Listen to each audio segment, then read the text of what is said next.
Hello everyone, welcome to study today. दोस्तों, आज की इस वीडियो में देखेंगे बीए थर्ड ईयर के 6 सेमेस्टर सब्जेक्ट जो है एंशिएंट हिस्ट्री यानी कि प्राचीन इतिहास का 6 सेमेस्टर का सेकंड पेपर यानी कि द्वितीय पेपर जिसका नाम है कला एवं स्थापत्य यानी कि आर्ट एंड आर्किटेक्चर। ठीक है, इस पेपर का नाम है 6 semester ancient history second paper कला एवं स्थापत्य। इस पेपर में टोटल 8 यूनिट दी गई हैं। कितनी? 8 यूनिट। और इस वीडियो में हम आज पढ़ेंगे यूनिट नंबर 5 को डिस्कस करने वाले हैं।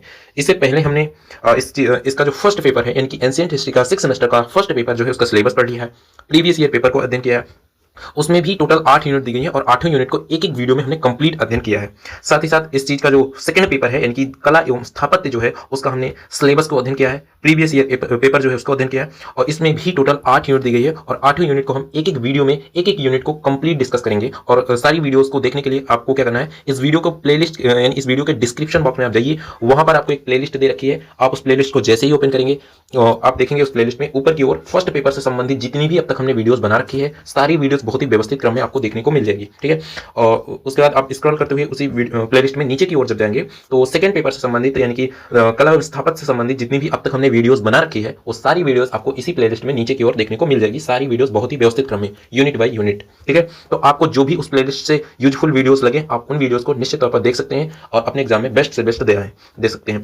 तो आज के इस वीडियो में हम यूनिट नंबर 5 को पढ़ने वाले हैं। ठीक है, तो यूनिट 5 में हमें पढ़ना क्या है, गुप्त काल के विषय में। गुप्त काल के जो कलाकृतियां थी, कलाएं जो कला थी, वास्तुकला थी, मंदिर स्थापत्य कला, उसके विषय में पढ़ने वाले हैं। तो गुप्त कला के विषय में पढ़ेंगे, इसकी आवश्यक विशेषताएं कौन कौन सी थी, मंदिर वास्तुकला की शुरुआत कैसे हुई, भीतर गांव मंदिर मोस्ट इंपोर्टेंट है, भीतर गांव मंदिर, देवगढ़ मंदिर, ये आपसे कोई ना कोई एक पूछ सकता है आपके एग्जाम में। तो भीतर गांव मंदिर और देवगढ़ मंदिर के विषय में आपको जरूर पढ़ना है। तो चलिए आज की इस वीडियो को हम शुरू करते हैं, यही टॉपिक्स को पढ़ना है। तो गुप्तकालीन कला क्या है, इसके विषय में विशेषताएं और मंदिर स्थापत्य की शुरुआत कैसे हुई, उन सभी टॉपिक्स को हम पढ़ेंगे।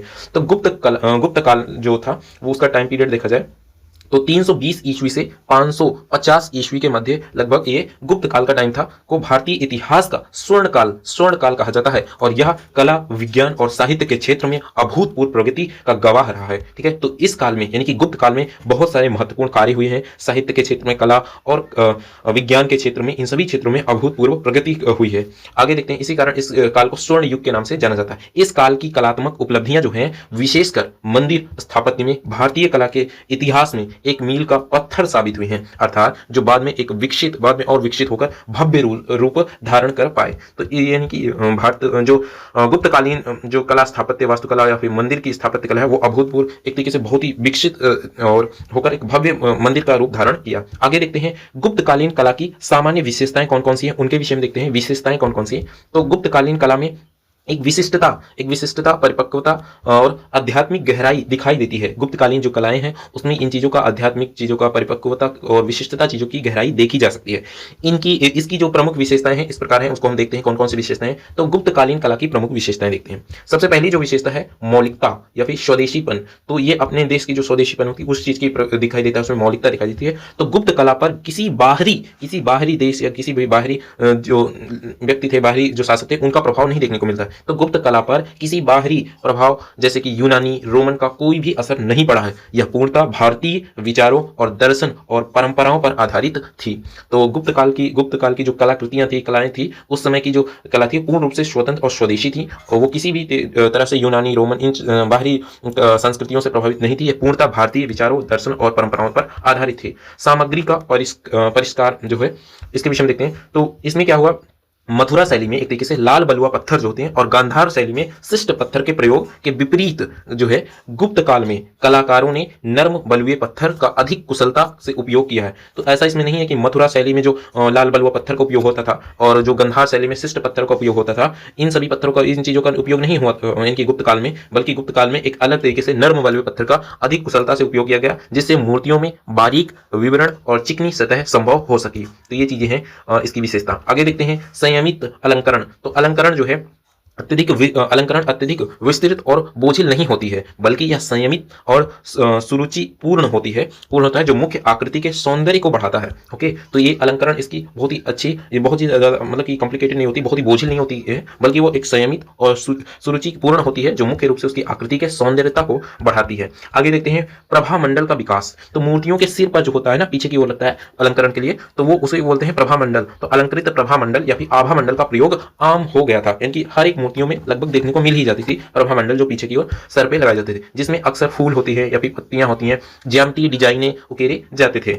आगे देखते हैं त्रिभंग मुद्रा, इसके विषय में देखते हैं। तो मूर्तियों में अक्सर त्रिभंग मुद्रा, शरीर में 3 स्थानों पर मोड़, जो 3 स्थानों पर मोड़ का प्रयोग देखा जाता है, जिससे आकृतियों में एक तरीके से गतिशीलता और लालित्य आता है। तो त्रिभंग मुद्रा जो है ये एक तरीके से मूर्तियों में अक्सर त्रिभंग मुद्रा देखने को मिलती है। शरीर में एक तरीके से 3 स्थानों पर मुड़ाव देखने को मिलता है, इसका प्रयोग देखा जाता है, जिससे कि आकृतियों में गतिशीलता और लालित्य देखा आता है उस प्रतिमा में। आगे देखते हैं सादगी और आध्यात्मिक सौंदर्य का संगम इसमें दिखाई देता है इस काल की मूर्तियों में। तो इस काल की मूर्तियों स्थापत्य में अनावश्यक अलंकरण की बजाय एक तरीके से सादगी, संतुलन और आध्यात्मिक सौंदर्य पर जोर दिया गया है। ऐसा नहीं कि बेफजूल इनकी अलंकरण करें, बहुत ज्यादा अलंकरण कर दें, ऐसा नहीं। इनकी इसमें इस काल की जो मूर्तियां थी स्थापत्य में अनावश्यक अलंकरण के बजाय इसमें सादगी को ध्यान दिया गया, संतुलन और आध्यात्मिक सौंदर्य पर जोर दिया गया। गुप्तकालीन मूर्तियों में शारीरिक सौंदर्य के साथ साथ एक गहरी आध्यात्मिक शांति और आंतरिक भाव परिलक्षित होता है। बुद्ध, विष्णु, शिव आदि जी की देवी देवताओं की मूर्तियां जो होती हैं, देवी देवताओं की प्रतिमाएं अत्यंत शांत, ध्यानमग्न और दिव्य भाव से युक्त हैं।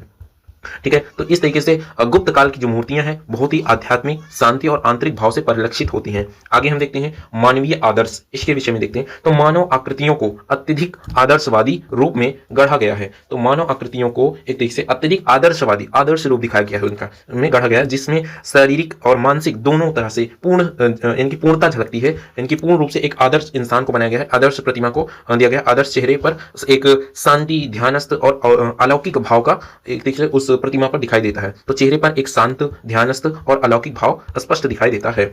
आगे देखते हैं, हम देखते हैं कोमलता और सुडौलता, इसके विषय में देखते हैं। तो इसकी कोमलता और सुडौलता भी एक विशेषता है। मूर्तियों में कोमलता, सुडौलता और मांसलता का सुंदर समन्वय दिखाई देता है। शारीरिक अनुपात संतुलित और आकर्षक थे एक तरीके से। आगे देखते हैं पारदर्शी वस्त्र। तो इसमें बुद्ध और अन्य देवी देवताएं जो होती हैं उनकी प्रतिमाओं में अक्सर पतले और पारदर्शी वस्त्रों का दर्शाया जाता है था, जिससे कि शरीर की जो बनावट है स्पष्ट दिखाई देती थी। जैसे कि गीले वस्त्र जब पहनते हैं तो शरीर के जो ढांचा है वो स्पष्ट दिखाई देता है, चिपके हुए शरीर से होते हैं गीले वस्त्र। ठीक उसी तरीके से मूर्तियों में भी वस्त्रों को बहुत महीन और पारदर्शी दिखाया गया है, जिससे कि शरीर की बनावट और अंग प्रत्यंगों का स्पष्ट दर्शन होता है। तो इस तरीके से पारदर्शी वस्त्रों का इसमें इस तरीके से इनका उपयोग किया जाता था, इसमें इस तरीके से बनाया जाता था।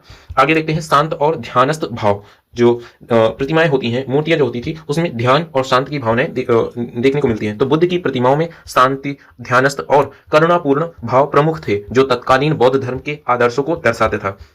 ठीक है, ये चीजें आगे देखते हैं प्रभामंडल का अलंकरण। तो प्रभामंडल का अलंकरण जो है मथुरा कला के सादे प्रभामंडल के विपरीत गुप्तकालीन बुद्ध प्रतिमाओं में अलंकृत आभामंडल होते थे, जिन पर सुंदर ज्यामिति या कुंज डिजाइन उकेरे जाते थे। ये चीजें तो एक तरीके से ये प्रभामंडल पर भी अलंकरण होता था, ज्यामितीय रूप से या फिर पुष्प डिजाइन वगैरह उकेरे जाते थे। आगे देखते हैं नाटकीयता का अभाव था। नाटकीयता का अभाव, तो गांधार कला की नाटकीयता के विपरीत गुप्तकालीन कला में शांत, गंभीर भाव प्रस्तुत था। तो ऐसा नहीं कि यानी इसमें नाटकीय रूप से दर्शाया गया, बल्कि इसमें एक शांत, गंभीर और आध्यात्मिक रूप से दर्शाया जाता था मूर्तियों। आगे देखते हैं, तो इस तरीके से हमने देखा कि जो गुप्त काल की मूर्तियां होती हैं, गुप्त काल की जो काल की मूर्तियों की प्रमुख जो विशेषताएं कला की, उसमें हमने देखा मौलिकता और स्वदेशीपन इसमें देखने को, सामग्री की परिष्कार, यानी कि जो मथुरा शैली या फिर गांधार शैली में पत्थरों का इस्तेमाल किया जाता था, जैसे कि मथुरा शैली में लाल बलुए पत्थर का और गांधार शैली में शिष्ट पत्थरों का उपयोग किया जाता था, जबकि जब गुप्त काल के मंदिरों या वास्तुकला जो मूर्तियों का निर्माण में नर्म बलुए पत्थर का अधिक कुशलता से इनका उपयोग किया गया। इसी तरीके से संयमित अलंकरण किया गया। प्रभामंडल जो है, प्रभामंडल का विकास किया गया और इसमें फूल डिजाइन वगैरह आदि चीजें उकेरी जाती थी। त्रिभंग मुद्रा जो होती है, ये चीजें इसमें इनकी 3 स्थानों से मुड़े हुए आकृतियों को दर्शाया जाता है, जिसके कारण से इसमें गतिशीलता और लालित्य आ जाता है। सादगी और आध्यात्मिक सौंदर्य का भाव का संगम इसमें दिखाई देता है। मानवीय आदर्श, इनकी मानव को एक पूर्ण आदर्श रूप में दिखाया गया है, और कोमलता और सुडौलता, इनकी कोमलता और सुडौलता के रूप में सुंदर समन्वय किया गया है। और पारदर्शी वस्त्र के रूप में इनकी जो वस्त्र इस मूर्तियों में धारण किए हुए वो पारदर्शी वस्त्रों के रूप में दर्शाए गए हैं। और आगे देखते हैं शांत और ध्यानस्थ भाव, इसमें जो है शांत और ध्यानस्थ भाव इनकी मूर्तियों में दिखाई देता है। प्रभामंडल का अलंकरण जो पहले ही बता दिया कि प्रभामंडल का अलंकरण इसमें ज्यामिति, फूल पत्ती, डिजाइनें उकेरी गई हैं, और नाटकीयता का अभाव इसमें इस काल की मूर्तियों में दिखाई देता है। कि मतलब नाटकीय रूप से ऐसा नहीं है कि मूर्तियों को स्थापित की गई, बनाई गई, बल्कि इसमें शांत, गंभीर और आध्यात्मिक रूप से मूर्तियों को स्थापित की गई, मूर्तियों को बनाया गया है उनके। ठीक है, आगे देखते हैं मंदिर स्थापत्य कला की शुरुआत कैसे हुई, इसके विषय में हम देखते हैं, और इसका विकास कैसे हुआ। गुप्त काल में ही स्वतंत्र मंदिर स्थापत्य कला का वास्तविक अर्थों में विकास हुआ। इससे पहले एक तरीके से धार्मिक संरचनाएं मुख्य रूप से स्तूप, चैत्य, गुफाएं ही थी, लेकिन पूर्ण रूप से एक मंदिर का विकास अभी उतना नहीं हुआ था। तो गुप्त काल से ही एक स्वतंत्र मंदिर स्थापत्य कला का विकास वास्तविक अर्थों में विकास हुआ। इससे पहले केवल धार्मिक संरचनाएं मुख्य रूप से, जैसे कि स्तूप हो गया, चैत्य हो गया, गुफाएं हो गई, ये सारी चीजें थी। गुप्त काल में ही देवताओं को स्थापित करने के लिए ईंट और पत्थरों की स्थायी मंदिरों का निर्माण शुरू हुआ। तो ईंट और पत्थरों के स्थायी मंदिर का निर्माण शुरू हुआ, जिससे एक तरीके से जिनमें कुछ विशिष्ट लक्षण थे। अब एक एक के विषय में देखते हैं कि उन मंदिरों में ऐसे कौन कौन से लक्षण देखने को मिलते हैं, कौन कौन सी उस मंदिरों की विशेषताएं थी, या फिर उनमें क्या क्या चीजें देखने को मिलती है। तो ध्यान से देखिए, चौकोर गर्भगृह होता था। इन मंदिरों में चौकोर गर्भगृह होता था। मंदिरों में एक चौकोर गर्भगृह होता था जहां मुख्य देवता की मूर्ति स्थापित की जाती थी। तो जहां पर मुख्य तरीके से मूर्ति को स्थापित किया जाता था, उसके चारों ओर यानी कि गर्भगृह के रूप में चौकोर रूप से उसको स्थापित किया जाता था। मंडप के दिशा में देखते हैं तो गर्भगृह के सामने एक मंडप प्रवेश हाल होता था, जहां पर भी एक तरीके से मुख्य एक तरीके से देवी देवताओं को स्थापित किया जाता था। उसी के सामने एक मंडप यानी कि प्रवेश हाल होता था। और शिखर की शुरुआत जो होती है उसके विषय में देखते हैं तो शुरुआती गुप्त मंदिरों में शिखर का विकास नहीं होता था, लेकिन बाद के चरणों में छोटे और सपाट शिखर बनने लगे, जो बाद में ऊंचे होते गए, ये चीजें। और प्रदक्षिणा पथ भी होता था। तो कुछ मंदिरों में गर्भगृह जो हुआ उसके चारों ओर ना उसकी एक तरीके से परिक्रमण करने के लिए प्रदक्षिणा पथ होते थे। उसके चारों ओर परिक्रमा करने के लिए परिक्रमा मार्ग होता था, और उसी के चारों ओर, गर्भगृह के चारों ओर लोग अपनी परिक्रमा करते थे। तो प्रदक्षिणा पथ भी होता था। सीढ़ीदार प्रवेश होता था। तो मंदिरों के प्रवेश द्वार पर अक्सर सीढ़ियां होती थी। सीढ़ियों के माध्यम से चढ़कर हम मंदिरों में प्रवेश करते थे। अलंकरण जो है, मंदिरों की दीवारों पर धार्मिक आख्यानों, देवी देवताओं और पुष्पों आदि चीजों के चित्र उकेरे जाते थे। तो ये सारी चीजें हैं कि जो एक तरीके से उस मंदिर की यानी कि मंदिर स्थापत्य कला की जो शुरुआती और विकास के दौरान जो उसकी मुख्य लक्षण उस मंदिरों में होते हैं, जैसे कि चौकोर गर्भगृह होता है, एक तरीके से मंडप होता है, ऊपर जो होता है मंडप, उसी के नीचे एक तरीके से गर्भगृह। तो गर्भगृह के सामने ही एक मंडप प्रवेश हाल होता है। और शिखर की शुरुआत होती थी, ऊपर की ओर ना छोटे और सपाट शिखर बनते थे, लेकिन बाद में धीरे धीरे वो चीजें ऊंचे होते गए। ठीक है। और प्रदक्षिणा पथ, तो गर्भगृह के चारों ओर एक तरीके से प्रदक्षिणा पथ होता था, जहां पर लोग वहां पर परिक्रमाएं करते थे। सीढ़ीदार प्रवेश, तो मंदिर में प्रवेश करने के लिए सीढ़ियां होती थी। और अलंकरण, तो मंदिरों की दीवारों पर एक तरीके से पुष्प, देवी देवताओं के चित्रों का उत्कीर्णन किया जाता था। आगे देखते हैं भीतरगांव मंदिर। तो इसके विषय में देखते हैं, इस यानी कि गुप्त काल का जो प्रसिद्ध मंदिर है भीतरगांव का ईंट मंदिर, इसके विषय में देखते हैं। ये पूरी मंदिर ईंटों से बनाई गई है। तो इसके विषय में देखते हैं। ये देखिए, यहाँ पर आप देख सकते हैं ये मंदिर के विषय में। तो यहाँ पर आप देख सकते हैं ईंटों से बनाई गई है ये मंदिर पूर्ण रूप से। आगे हम देखते हैं इसमें, यहाँ पर आप ध्यान से देखिए, ये पूरा एक तरीके से ये मंदिर है। ये मंदिर भारतीय पुरातत्व सर्वेक्षण संरक्षित स्मारक जो एक गुप्तकालीन मंदिर है, और इसको ईंटों का प्रयोग करके प्राचीन मंदिर जो है इसको बनाया गया है। और ये भीतरगांव मंदिर जो है ये कानपुर नगर में स्थापित है। तो उत्तर प्रदेश के कानपुर जिले में स्थित है ये मंदिर, भीतरगांव मंदिर। और इसकी जो स्थापना हुई गुप्त काल के समय हुई है 5वीं शताब्दी ईस्वी में। विशेषताएं इसकी देखा जाए इस मंदिर की, तो यह ईंटों से निर्मित, एक तरीके से ईंटों से निर्मित गुप्तकालीन मंदिरों में से सबसे महत्वपूर्ण मंदिर है और सबसे अच्छे संरक्षित उदाहरणों में से एक है। यह अपनी उच्च गुणवत्ता वाली टेराकोटा का मतलब होता है पकी हुई ईंट। क्या होता है? टेराकोटा का मतलब होता है पकी हुई ईंट। तो ईंटों की कुछ ईंटों यानी कि टेराकोटा की ईंटों और उत्कीर्णन के लिए प्रसिद्ध है। तो ये चीजें हैं। तो ये पूर्ण रूप से ये ईंटों से निर्मित ही सबसे प्रसिद्ध गुप्तकालीन मंदिरों में सबसे महत्वपूर्ण मंदिर है, और यह सबसे अच्छे तरीके से संरक्षित उदाहरणों में से एक है। यह अपनी उच्च गुणवत्ता वाली टेराकोटा की ईंटों और उत्कीर्णन के लिए प्रसिद्ध है। माना जाता है कि यह मंदिर लगभग 5वीं शताब्दी ईस्वी में गुप्त काल के शासनकाल में यह बनाई गई है। यह पहला ऐसा मंदिर है जिसमें शिखर जो है पिरामिडानुमा ऊंचा टावर के अनुसार, जो ऊपर देखते हैं ना मंदिरों में शिखर जो होता है वो टावर नुमा होता है ना, तो वो एक चीजें देखने को मिल सकती है मंदिरों में जो देखने को मिलती है। तो पिरामिडानुमा ऊंचा टावर के रूप में प्रारंभिक रूप में इसका प्रयोग देखा जाता था, क्योंकि अभी ही शुरू हुआ एक तरीके से मंदिरों की स्थापना हुई है। एक तरीके से मंदिरों का निर्माण अब यहीं से गुप्त काल से तेजी से स्टार्टिंग हो गई है। तो धीरे धीरे और विकास होता जाएगा मंदिरों में। हालांकि यह बाद के शिखरों जितना ऊंचा तो नहीं है, लेकिन उस समय शुरुआती तौर पर यहीं से स्टार्ट हो चुका था।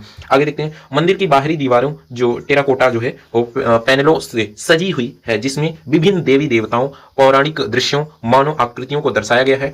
इन पैनलों में विष्णु के अवतारों, शिव, गणेश आदि के चित्र मिलते हैं। तो यानी कि इन मंदिरों के दीवारों पर एक तरीके से मानव आकृतियां या फिर विभिन्न जो भगवान के है ना, विष्णु भगवान के अवतार हो गए, शिव, गणेश आदि इन चीजों के चित्रों को दर्शाया जाता है। आगे देखते हैं, यह मंदिर भारतीय यह मंदिर भारतीय मंदिर, एक तरीके से भारतीय मंदिर स्थापत्य में शिखर के विकास की शुरुआत थी। जो शिखर का विकास हुआ ना, उसकी शुरुआत यहीं से हुई है। उसका एक महत्वपूर्ण प्रमाण है। इसमें एक गर्भगृह और एक छोटा मंडप होता था। आगे देखते हैं, ईंटों से निर्मित यह एक तरीके से प्रमुख, इसकी विशेषताएं देखें ना, इस मंदिर की प्रमुख विशेषताएं उसमें हमने, तो इस मंदिर के जो प्रमुख विशेषताएं अभी तक हमने देखा शॉर्ट में, अब हम हेडिंग बाय हेडिंग देखते हैं। तो ईंटों से बनी, ईंटों से निर्मित जो एक तरीके से है, तो यह हम एक तरीके से गुप्त काल के कुछ शुरुआती मंदिरों में से एक पूरी तरह से ईंटों से निर्मित, यह एक तरीके से अपने आप में एक महत्वपूर्ण विशेषता है, क्योंकि उस समय अधिकांश मंदिर पत्थरों से बनाए जाते थे। किससे? पत्थरों, चट्टानों को काट कर ही बनाए जाते थे, लेकिन यह ईंटों से बनी हुई एक प्रमुख मंदिर है। आगे देखते हैं शिखर। तो भीतरगांव का शिखर, भीतरगांव मंदिर का शिखर जो होता है पिरामिडानुमा है, जो भारतीय मंदिर वास्तुकला में शिखर की शुरुआती रूप से एक तरीके से यहीं से हो, यानी कि शुरुआती जो हुई है यहीं से देखने को मिलता है। तो शुरुआती रूपों में एक को दर्शाता है। यह एक सपाट छत वाली मंदिरों से शिखर वाले मंदिरों की ओर एक महत्वपूर्ण बदलाव का प्रतीक है। पहले मंदिरें ऐसे ही हो सकती थी, लेकिन धीरे धीरे शिखर जब इस तरीके से होने लगा, यानी कि ऊपर की ओर पिरामिडानुमा या फिर देखने को मिलता है ना शिखर जो होता है, तो वो चीजें देखने को मिलती हैं। आगे देखते हैं टेराकोटा पैनल। इसके बाद तो मंदिरों के बाहरी जो होती हैं दीवारें, उन पर टेराकोटा, इनकी पक्की हुई ईंटें, पक्की हुई मिट्टी के जो ईंट होते हैं, उसके सुंदर नक्काशीदार पैनल लगे हुए थे, जिनमें विभिन्न देवी देवताओं, पौराणिक दृश्यों और धार्मिक आख्यानों को दर्शाया गया था। इन पैनलों में गंगा, यमुना, देवी देवताओं आदि को शामिल किया गया है। अद्वितीय शैली, इसके विषय में देखते हैं। अद्वितीय शैली, इस यानी इस मंदिर के भीतरगांव जो मंदिर है, इसकी जो अद्वितीय शैली है उसके विषय में, तो इसकी निर्माण शैली और टेराकोटा का उपयोग इसे गुप्त काल के अन्य मंदिरों से अलग करता है। तो ये चीजें हमने देखा। भीतरगांव मंदिर की प्रमुख विशेषताओं में से जो इसकी प्रमुख विशेषताएं थी, वो सारी चीजें हमने देखा। ये पूर्ण रूप से ईंटों से बनी हुई मंदिर है और इसका शिखर की शुरुआत यहीं से हुई है, देखने को मिलता है। टेराकोटा, इसमें मंदिर जो होते हैं पकी हुई मिट्टी के जो ईंटें होती हैं, तो उसकी नक्काशी एक तरीके से वहाँ पर दीवारों पर अलग अलग नक्काशीदार देवी देवताओं की मूर्तियों को, यानी कि वहाँ पर मूर्तियों को बनाया गया है, उस पर इनकी देवी देवताओं को शामिल किया गया है उन दीवारों पर। और अद्वितीय शैली, यानी कि इसकी जो शैली है ना, एक तरीके से विशिष्ट शैली है, जिस कारण से यह मंदिर वो गुप्त काल के प्रमुख मंदिरों में से एक हो जाती है। आगे देखते हैं देवगढ़ का दशावतार मंदिर। इसके विषय में हम देखते हैं, तो ये भी काफी इंपॉर्टेंट है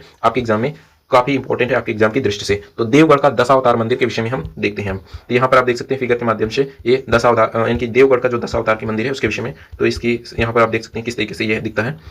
यहाँ पर ये चीजें हैं, मंदिर इसी तरीके से है। ये यहाँ पर देखिए, यहाँ पर टूरिज्म के लिए, यहाँ पर लोग घूमने के लिए भी जाते हैं। तो यहाँ पर देखिए दशावतार, देवगढ़ का दशावतार मंदिर। अब हम देखते हैं इस मंदिर के विषय में, कहाँ पर स्थित है, सारी चीजें भी देखेंगे, विशेषताएं क्या है। तो इसके विषय में देखते हैं, यह उत्तर प्रदेश के ललितपुर जिले में स्थित है। कहाँ पर? ललितपुर जिले में। भीतरगांव मंदिर कहाँ पर? कानपुर में स्थित है, और ये कहाँ पर स्थित है? ललितपुर जिले में स्थित है। ठीक है, ये लगभग 6वीं शताब्दी ईस्वी में गुप्त काल के शासनकाल में उत्तरार्ध में इस चीज का निर्माण किया गया था। इसकी विशेषताएं देखें तो यह 6वीं शताब्दी ईस्वी में निर्मित हुआ था, और यह भगवान विष्णु जी को समर्पित है। किस चीज को? भगवान विष्णु जी को समर्पित है। गुप्तकालीन मंदिर जो है, एक तरीके से गुप्तकालीन मंदिर स्थापत्य कला का सबसे परिपक्व और उत्कृष्ट उदाहरण है। गुप्तकालीन मंदिर स्थापत्य कला का सबसे परिपक्व और उत्कृष्ट उदाहरण माना जाता है। यह पंचायतन शैली में एक तरीके से निर्मित होने वाला भारत का पहला ज्ञात मंदिर है। यानी एक मुख्य मंदिर और उसके चारों कोनों पर एक चार छोटे छोटे सहायक मंदिरों का निर्माण किया गया था। तो ये चीजें हैं। यह शिखर युक्त होने वाला गुप्त काल का पहला मंदिर है, जिसका शिखर तुलनात्मक रूप से ऊंचा और अलंकृत है। ठीक है, और मंदिर की दीवारों पर उत्कृष्ट मूर्तिकला देखने को मिलती है, जिसमें भगवान विष्णु के दशावतारों जैसे कि गजेंद्र मोक्ष, नर नारायण तपस्या, शेषनाग पर शयन करते हुए विष्णु के भव्य दृश्यों को दर्शाया गया है। प्रवेश द्वार पर गंगा और यमुना की देवियों की नक्काशी भी मिलती है, जो गुप्तकालीन मंदिरों की एक सामान्य विशेषता थी। आगे देखते हैं, इसमें एक तरीके से वर्गाकार गर्भगृह है, जिसके चारों ओर एक ढका हुआ प्रदक्षिणा पथ भी है। ठीक है, तो ये चीजें हैं। आगे देखते हैं, इसमें पंचायत शैली का प्रारंभिक रूप जो है, इसके विषय में देखते हैं। तो ये प्रमुख विशेषताएं जो हमने इसमें शॉर्ट में देखा। अभी हेडिंग बाय हेडिंग देखते हैं। तो पंचायत शैली का प्रारंभिक रूप जो है, यह मंदिर भारतीय मंदिर वास्तुकला की पंचायत शैली जो है, जहां मुख्य मंदिर 4 सहायक मंदिरों से घिरा हुआ होता है, उसी को बोलते हैं पंचायत शैली। तो जहां जिसमें कुल 5 मंदिर बनते हैं, इसकी एक तरीके से शुरुआती उदाहरणों में से एक है। हालांकि यह पूर्ण पंचायत मंदिर नहीं है, क्योंकि सहायक मंदिर नहीं बचे हैं, लेकिन इसकी योजना यह बताती है।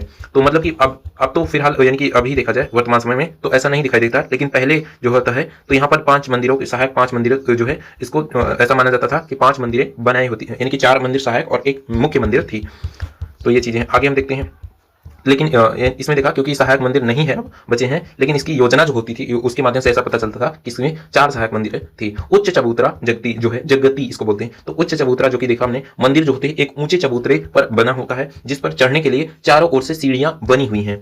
और शिखर देखा जाए तो देवगढ़ के मंदिर में एक ऊंचा और अलंकृत शिखर है जो भारतीय मंदिर स्थापत्य में शिखर की विकास के उन्नत चरण को दर्शाती है। यह शिखर उत्तर भारतीय नागर शैली, उत्तर भारत नागर शैली के शिखरों का एक अग्रदूत था एक तरीके से। आगे देखते हैं कलात्मक पैनल रामायण और महाभारत। तो कलात्मक पैनल में देखें तो इनकी मंदिर जो मंदिर है ना, मंदिरों की दीवारों पर एक तरीके से दीवारों पर विशाल और सुंदर नक्काशीदार पैनल है जिनमें रामायण महाभारत पुराणों के दृश्यों को दर्शाया गया है। विशेष रूप से उत्तरी दीवारों पर गजेंद्र मोक्ष, पश्चिमी दीवार पर नरनारायण और दक्षिणी दीवार पर शेष साई विष्णु के पैनल अत्यधिक प्रसिद्ध हैं, अत्यंत प्रसिद्ध हैं। तो इस तरीके से ये है कलात्मक पैनल रामायण और महाभारत के विषय। गंगा यमुना की प्रतिमाएं, तो इसमें गंगा यमुना की प्रतिमाएं भी देखने को मिलती है। मंदिर के प्रवेश द्वार पर गंगा और यमुना की देवियों के सुंदर मूर्तियां जो है एक तरीके से देखने को मिलती हैं। गुप्तकालीन मंदिर कला की एक विशिष्ट पहचान बन गई। शांत और गंभीर भाव, तो यह मंदिर की मूर्तियों में गुप्तकालीन कला की एक विशेषताएं हैं। यानी कि यह एक तरीके से इस काल की जो मूर्तियां होती थी उसकी मुख्य विशेषताएं ही यही थी कि वो शांत और गंभीर भाव में थी, शांत और गंभीर और आध्यात्मिक भाव रूप से स्पष्ट रूप से दिखाई देती हैं। तो आगे देखते हैं, तो मुख्य रूप से जो हमने देखा भीतरगांव मंदिर और देवगढ़ का जो दशावतार मंदिर है उसके विषय में हमने देखा, तो इसके विषय में हमने देखा। अब हम देखते हैं इसमें कंक्लूजन। तो गुप्तकालीन मंदिर जो है स्थापत्य ने भारतीय मंदिर निर्माण की दिशा में एक क्रांतिकारी परिवर्तन लाया है। इसने स्थायी संरचनाओं के निर्माण की शुरुआत की और एक तरीके से नागर उत्तर भारत की जो शैली नागर शैली है उसके यानी कि नागर शैली के मंदिरों की नींव रखी, जो बाद में विकसित होकर भव्य रूप धारण कर पाई। जो नागर शैली है बाद में विकसित होकर इस शैली में कई सारी मंदिरों का निर्माण हुआ। तो इस तरीके से हमने देखा इस यूनिट यानी कि यूनिट नंबर 5 के जितने भी टॉपिक थे हमने कंप्लीट अध्ययन कर लिया है, चाहे वो यानी कि जितने भी टॉपिक्स थे हमने सारे टॉपिक्स को इस वीडियो में डिस्कस करने की कोशिश की।